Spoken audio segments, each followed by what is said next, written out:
tell Ross before we get into it, what was it like? Tell us what it was like calling your first Eagles regular season game. I'm sure it was a thrill, and I enjoyed the broadcast, Ross. Good job.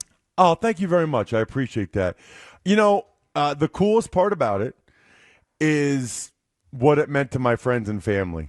I think after the game, I don't know, I lost track, but I had like over 100 text messages.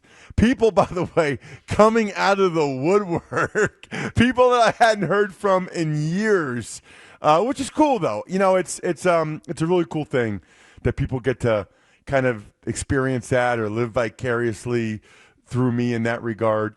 For a lot of people, they don't really know anybody on TV, so to see someone they know on TV for the Eagles game is really cool. So that's the coolest part, is just how excited all my friends and family were. And obviously it was a competitive game for a while. Probably would have gotten even more text messages if the Eagles had won, but I think a lot of my friends and family were upset that they weren't going to get, in their minds, a second home playoff game. So we'll see. It might still work out that way. Ross, I'm kind of curious when you talk about the game and how it played out. What was your takeaway from the game Sunday? Oh, I have several. And, as you know, Hugh, I do these Ross Report minute-long videos on social, at Ross Tucker NFL. The major positives to me, I really like Tank Bigsby. I really like Tank Bigsby. And I do think, he probably should have gotten more carries up until this point. Should have got. I wonder. I don't know. Did those guys in the morning ask Sirianni today if they kind of were saving Bigsby in the fourth quarter? Because I don't think he got any touches in the fourth quarter of that game. No, he didn't. And then their linebackers. Trotter Jr. is a starting linebacker, and he might be the fourth linebacker for the Eagles, but he's a starter. Somebody should trade for him or something, because he is super impressive. Those are the positives. The negatives are, it's weird with Tanner McKee. I feel like he's kind of established such a high standard. He probably played solid for a backup quarterback, but because he's played so well all the other times, some of the misses he had, the interception, they jump out. I will say, It's not easy. It's not supposed to be easy when you've got the number 2 O-line and the number 2 receivers going against somebody else's starters. I mean, he was under duress a bunch. I think we pointed out multiple times where there was nowhere to go with the ball. You look at his stats, it's like how many of those were throwaways. So not his best performance, but again, you'd absolutely take that as a backup quarterback, because what would it have looked like if he was with the Eagles starters? Think about what it was like when he had Devontae out there. And then the corners, that was the biggest takeaway, is that Keely Ringo play, my goodness gracious. Ross, explain that to everybody. Explain it from your perspective, because I saw something, and I'm curious to see what you saw when you saw him get spun like a top. Well, a couple things, right? So first of all, I really thought Ja'Cory Bennett did a bunch of good things last year for the Raiders. And when Adoree Jackson was just kind of up and down earlier in the year, I was like, why don't they get – I think Ja'Cory got hurt. Yeah. I was curious to see him get a chance. Those guys, I don't know if they were overexcited or over-aggressive, but – he was handsy. None of those interference or holding penalties were even close. Like, none of them, in my mind, were even debatable. A couple of people on Twitter were like, oh, they didn't need to call the one. I'm like, I think they did. I think that those were all pretty clear penalties. And it's interesting because, you see Keely Ringo as a gunner, and he's absolutely fantastic. Fantastic. And by the way, he had a nice play in coverage as well. But there's usually a reason, and Hugh can speak to this, why guys that are really good on special teams, it doesn't translate sometimes to offense or defense. It's usually just kind of the nuances of the game. It's understanding the game. And that was very clear with Ringo, not only the 2, pass interference penalties, but then on that touchdown. And I didn't realize this till after the game. I guess when I saw Josh Johnson roll out and I saw Keely Ringo run the other way, I guess Kevin was calling the play. I think that was like a subtle, like, oh my goodness. like I don't know if you guys caught that, but I guess I was like, oh my goodness. I couldn't believe what I had seen. And then it's so funny, being on TV, because the producer and director, they then decide which camera angle to show.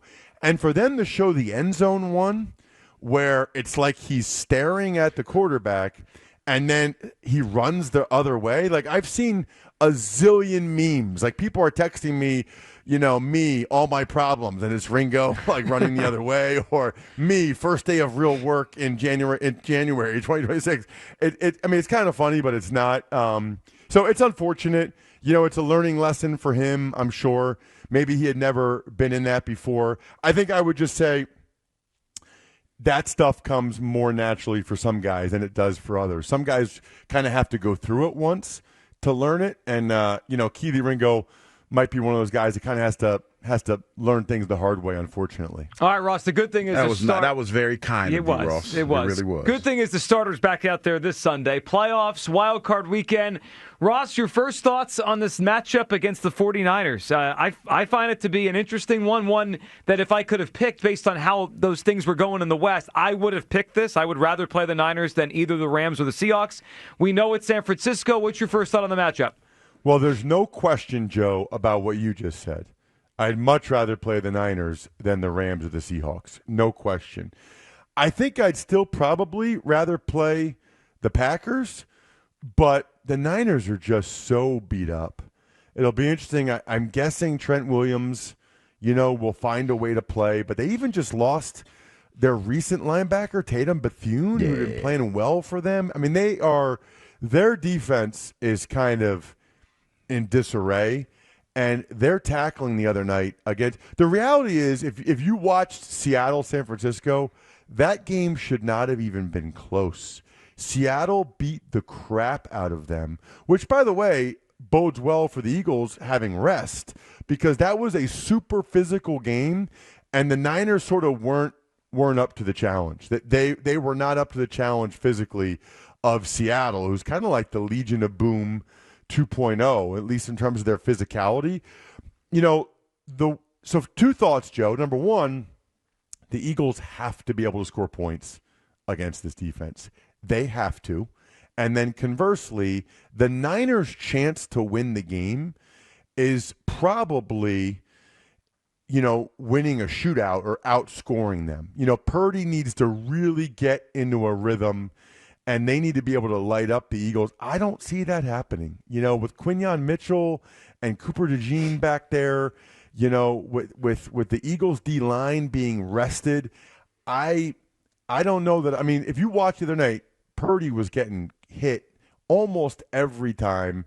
I don't know that I envision the Niners being able to put up a ton of points on this defense the way they've been playing. So I like this matchup for the Eagles. Ross, how good of a job has Shanahan done this year? I've watched some of their games, and obviously we've seen every week the players that have gone down, and I just keep scratching my head like that they got to as many wins, that they were even playing for the 1 seed on Saturday. I know he's had a lot of really good years coaching. He's obviously been around a long time. I'm shocked he got this much out of that team, especially with Purdy missing all those games. Incredible. If he was voted Coach of the Year, I would have no problem with it. None. I mean, not only your starting quarterback, but they lost 2 of the 20 best defensive players in the sport, Nick Bosa and Fred Warner, early, like real early for the season.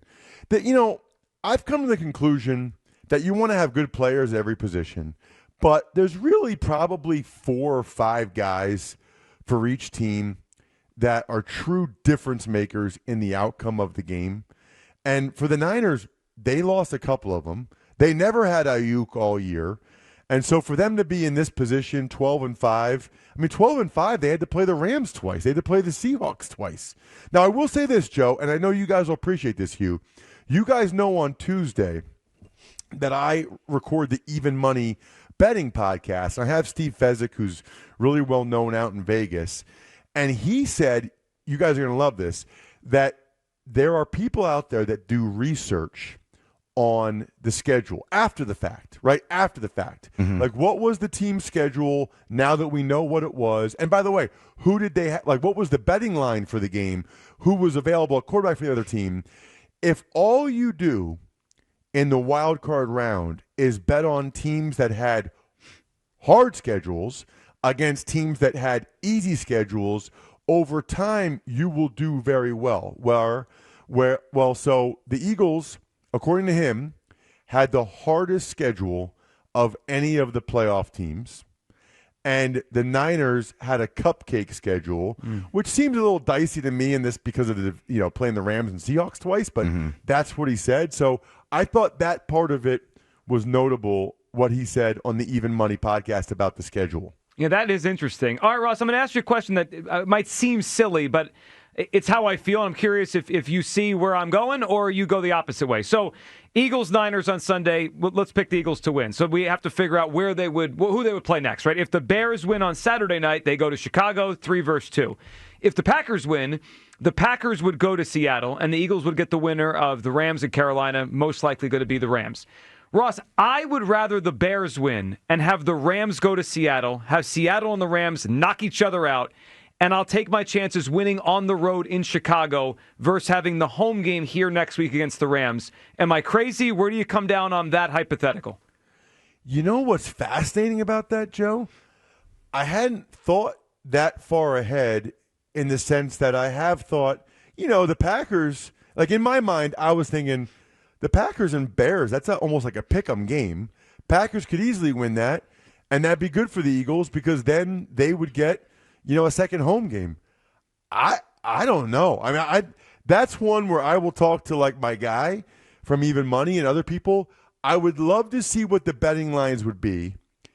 Eagles at the Bears versus Eagles home against the Rams. I know you got to beat them at some point anyway, but I would rather not play the Rams and Seahawks back to back. I would lean in your direction, Joe. I have a lot of faith that if the Eagles played the Bears again, especially with the way the Bears embarrassed them, I think that would look a whole lot different. I agree. I think that's the best path back to an NFC title game. All right, Ross, let's end with this. I know we haven't spent much time this year on that conference other than injuries and what happened to the Chiefs. Ross, what's your feel on the AFC? I mean, it's a new guard at the top with the Broncos, the 1 seed, Patriots with Drake May 2, the Jaguars 3. Of course, there's the Bills, lurking this time as a wild card. Ross, if you had to guess, who represents the AFC in the Super Bowl? The winner of the Bills and the Jags. Wow. I actually think it's unfortunate that they have to play each other on Sunday at 1 right before the Eagles game. That feels to me like it's worthy of the AFC Championship game. I've been telling people since I did the Jags game for CBS like 3 weeks ago, they are good. They are good pretty much everywhere. Their coach is slick, and this is the best Trevor Lawrence has ever played. And then the Bills are the Bills. Like, we know what the Bills are and what they can do. It's a shame that one of them won't even win a playoff game because I kind of like those teams more than any of these other teams. So I'll take the winner of Bills-Jags to go to the Super Bowl from the AFC. Wow, it's going to be fun and totally unpredictable, especially in that conference. Ross, we appreciate hopping on. It's a great week for football. Enjoy it, and we'll talk next week, hopefully getting ready for the divisional round together. Sounds great. See you, fellas. There Have a he good goes. one, Ross.